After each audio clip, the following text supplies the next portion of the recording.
Hey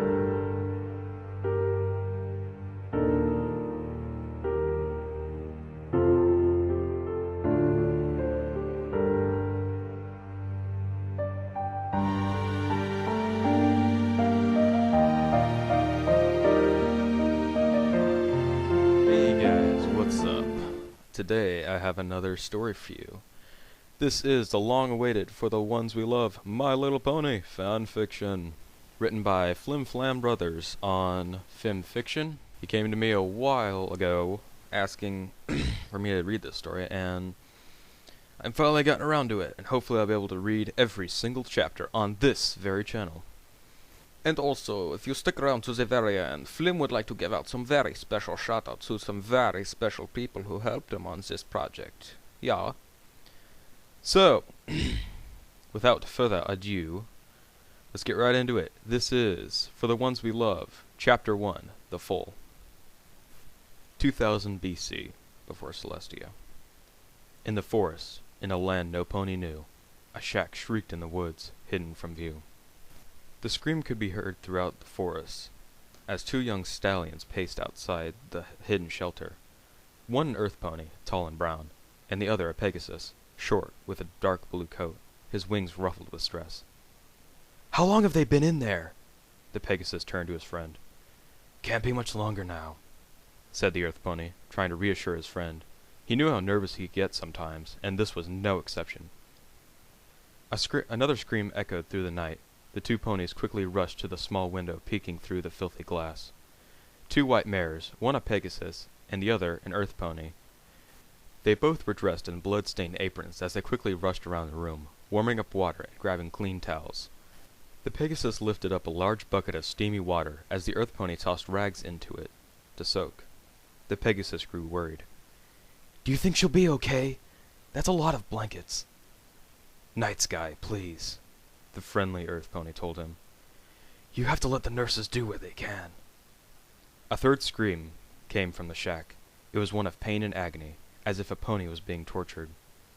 Night Sky slammed his hoof against the wall of the shack, the clang of the hoof on the metal unable to shroud the screams of pain coming from inside. "She's in there having my child, Quick Draw!"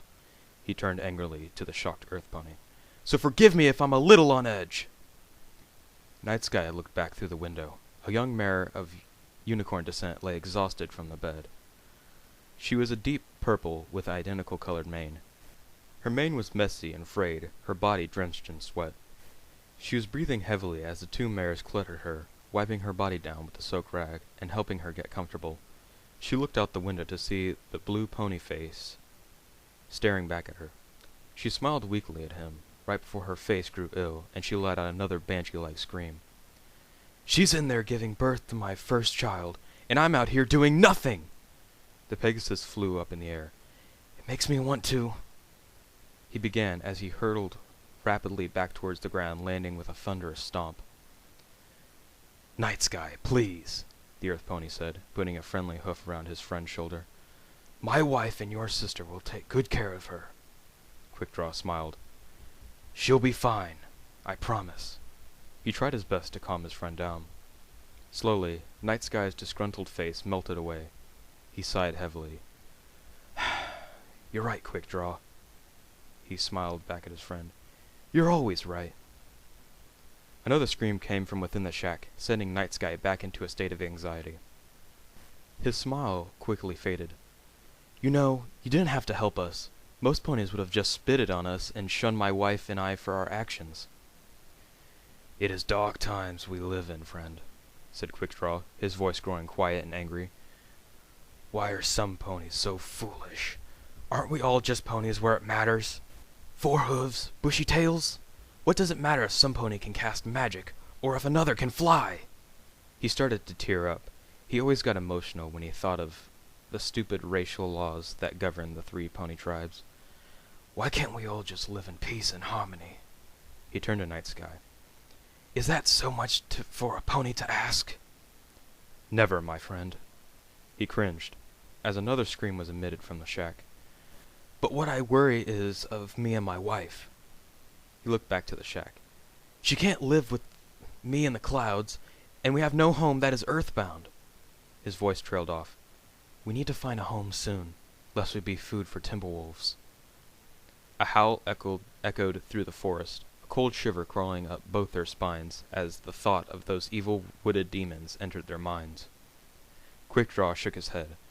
"I won't have that," he said. "You and your wife are more than welcome to live with us." He looked at the shack. "My home is small now, but we can make it bigger, and we would never let another pony find out about your strange marriage." Night Sky wasn't so sure. "No pony would find out about us?" he asked. "Never," reassured Quickdraw. "We live miles away from any pony. You'd be completely safe." "Well, I wouldn't want to impose." "You will stay with us," Quickdraw said rather seriously. "It's not up for debate." Night Sky knew that this pony was famous for his stubbornness. "Very well, but I insist I work to pay you." "I wouldn't have it any other way, my friend." Quickdraw lifted up a hoof. Night Sky immediately tapped it, sealing their agreement. His voice lightened back up. "I already have a list a mile long for you to do after this." Suddenly, the door of the shack creaked open. The white earth pony stood in the door frame. Her front hooves were covered in blood and other nasty fluids. Her yellow mane glued to her face with sweat. She was wiping her hair out of her eyes as she smiled at the blue Pegasus. "Would you like to come in and meet your son?" she asked.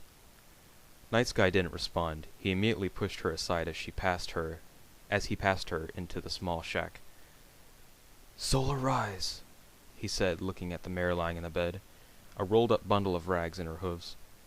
The purple unicorn slowly shifted the roll of rags, revealing the small face of a foal. The foal's coat was a cloud white and a deep red mane, and gentle yellow eyes that glowed like the sun. Hidden under his messy red mane stuck out a little white horn. Night Sky couldn't have been happier. "It's a boy!" said Night Sky proudly. "And a unicorn, just like his mother."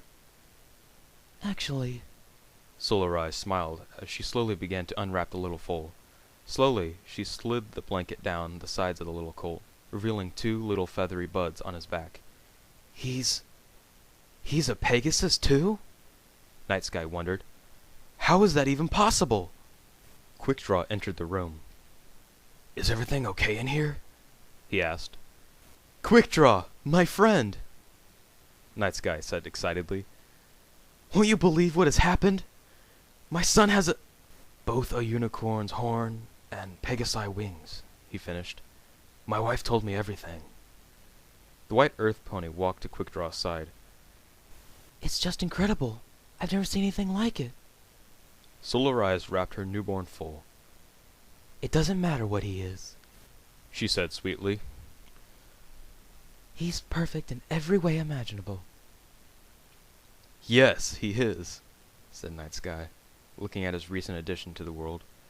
"Absolutely perfect." Quickdraw let out a yawn. It must be getting late." He looked towards his wife. "Shall we leave these 2 alone? I'm sure they would appreciate some alone time." His wife nodded as Quickdraw and the white earth pony walked into the other room, leaving Night Sky and Solar Rise alone.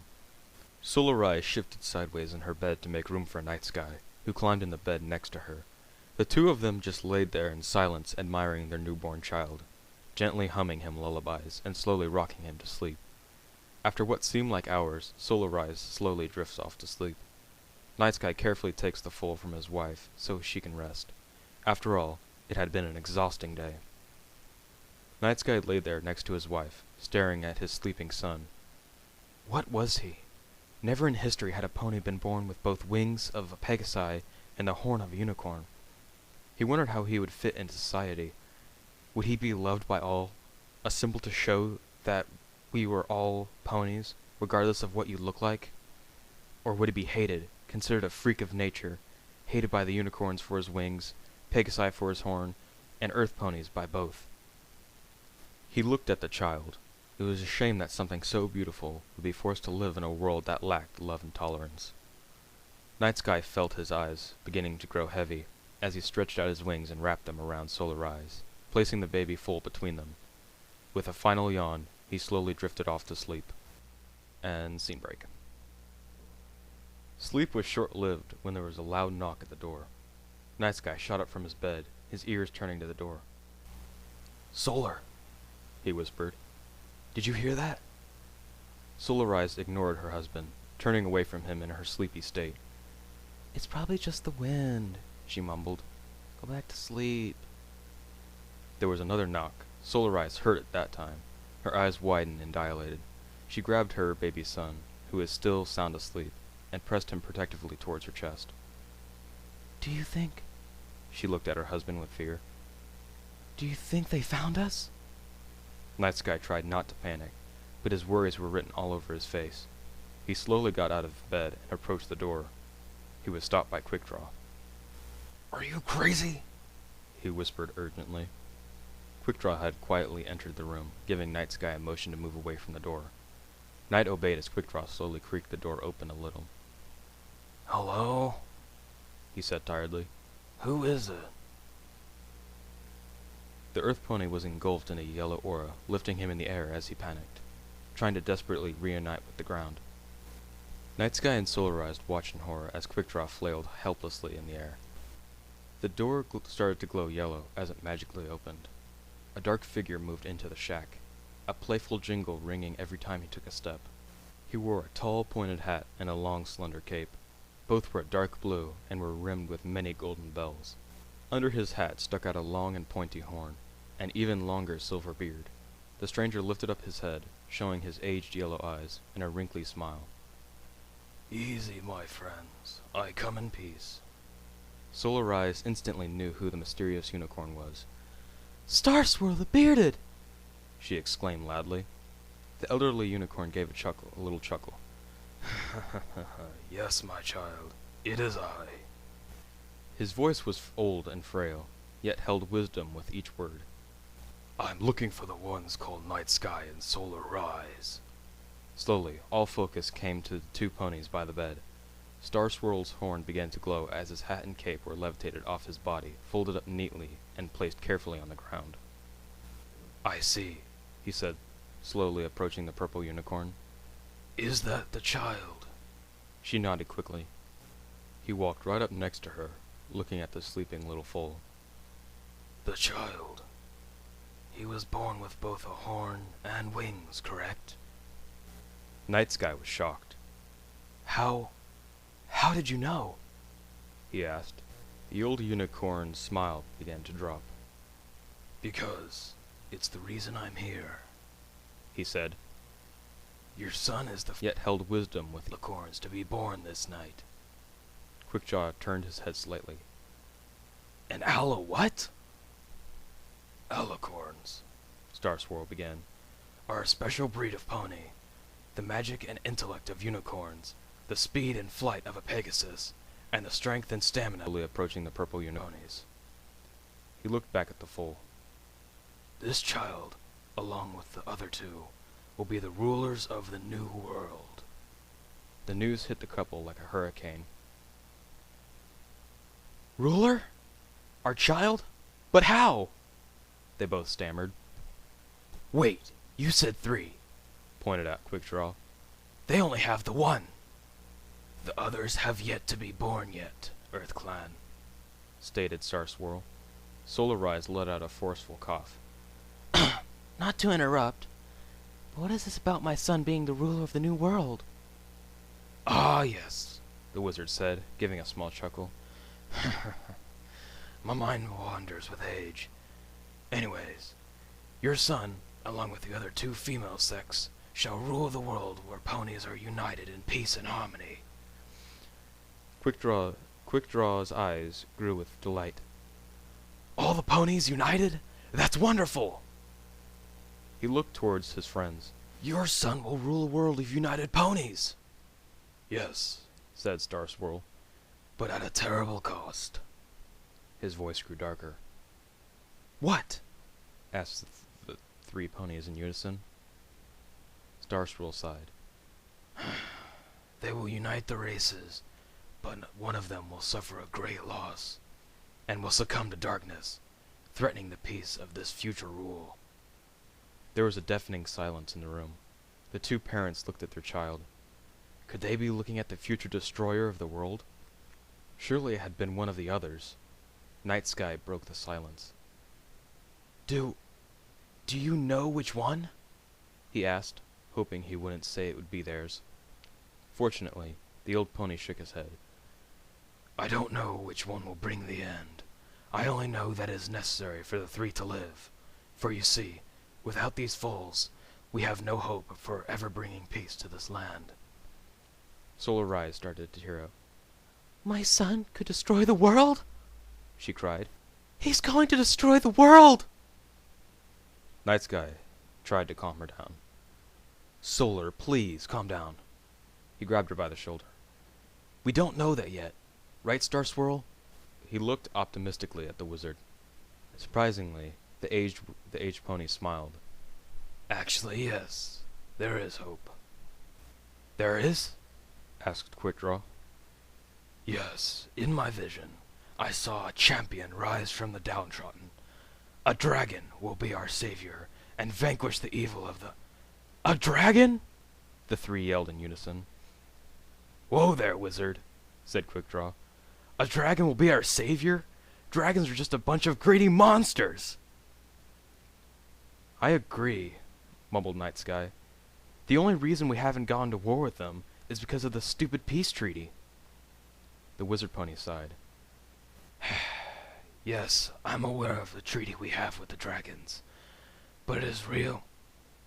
And you are aware that they take our colts to be slaves and our mares to be whores! Screamed Quickdraw angrily. Yes, I'm aware. And that sometimes they have a pony weed a dragon. The very idea is just revolting. The brown pony spat on the ground. Were you aware of that, old wizard? Were you? Silence! Star Swirl bellowed, his voice hollow from joy. I know what the treaty is. I was there after all. He looked down to the ground, remembering that fateful day. But it is unimportant what it is now. Rather, what it is to be. He looked to Quickdraw.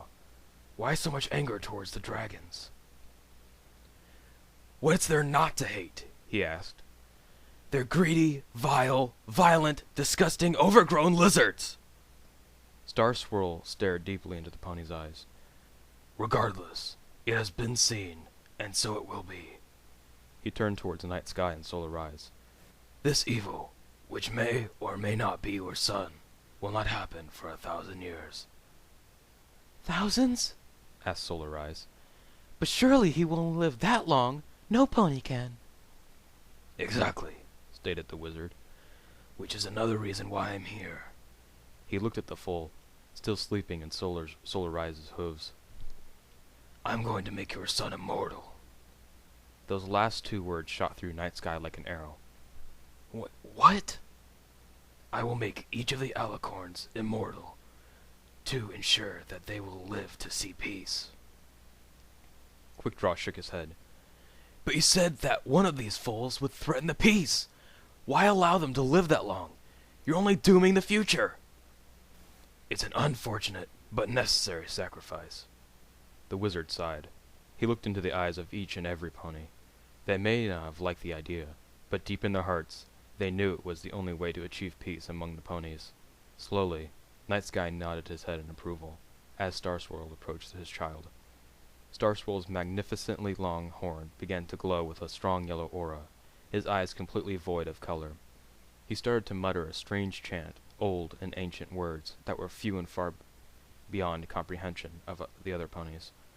Slowly, the little foal began to glow with yellow energy. Then, there was a blinding flash of light. It is done, said an exhausted Star Swirl. He will leave to see, or become, a great evil. I do not know when, but when he is or is faced with it, a dragon of peaceful nature will rise to defend our lands, to be our champion. Quickdraw looked at his hooves. So, that's it then? Yes, said the wizard.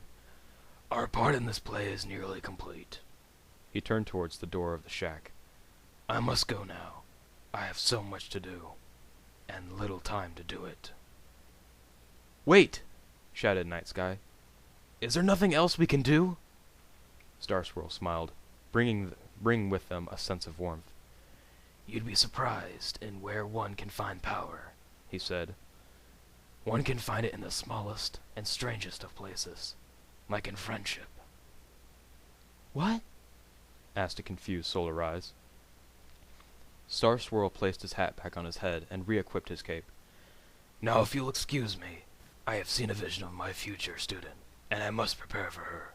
After all, 45 years to prepare is not that much. He looked back at the three ponies. Goodbye, ponies, and remember to always love and tolerate, he said before disappearing in a flash of yellow energy. Quickdraw walked up to his friend. So, what do you think he meant by that? He asked. Night Sky just lifted his shoulders with no real answer. Friendship is magic? I don't know what he meant, said Solar Eyes softly. All I know is that our son will be the bringer of peace among the ponies. And if he is the bringer of doom, then I hope this dragon will help our child find that peace again. The three ponies all leaned in close to the foal, wondering if it could be him that would try to bring the end of the world. And who would this dragon be? This dragon that would be the only hope in stopping the evil that is to come. And that was Chapter 1 of For the Ones We Love. Ah, what an amazing story. Now, real quick, Mr. Flim Flam would like to give a few shoutouts to people who have helped him on this story, and various other parts to come. Apologies for butchering your name, I know I'm going to. ICCUWAUNSIMTOI. I know. You know who you are. You know who you are. He would like to give thanks for edits on future chapters to come, and some plot devices in the future, which I cannot reveal yet because that is spoilers. And he says you are annoying and hypercritical, and he would have it no other way. And thanks to BLM95TE, or Blemmy. He is the first, you are the first person that he could talk to, and actually have some trust in for confiding some, feedback for the story. You're a bro, Blem. To Chain Reaction, or as he calls him, Chain, for being awesome and being another ear to listen and tolerate for his boring jabber. Basically. He says thank you to you. S. Bunsen, for editing basically every chapter in this story. And for staying with him through these many different chapters. The story wouldn't be nearly as popular if it wasn't for your hard work. Thank you. We also have Spikethed. He was the person who actually came up with the story in the first place. And so Flim he says he can't really claim all of the credit because Spikethed did come up with the original idea, but Flim has since turned it into this amazing story.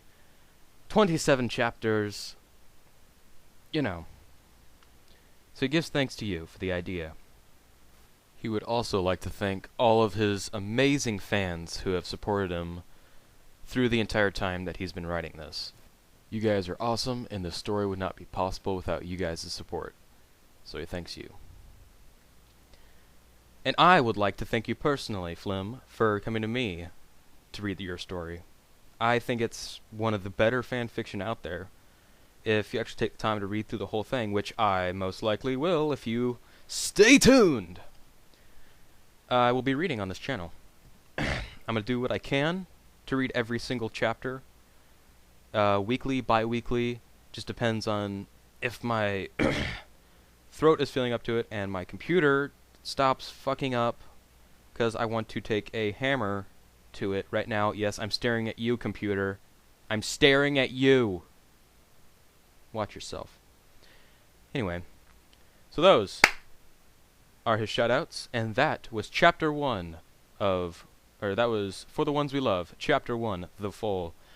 I think I shall be reading Chapter 2, The Dragon, quite soon, as soon as I get the voices worked out. So, I'm done rambling. Thanks for listening, you guys. Thank you, Flim, for your amazing story. Talk to you guys later. All of the link to the original story will be in description. Thank you for listening. Hope you guys have a great day. Like, comment, subscribe, do all that great stuff. And I'll talk to you later. Bye.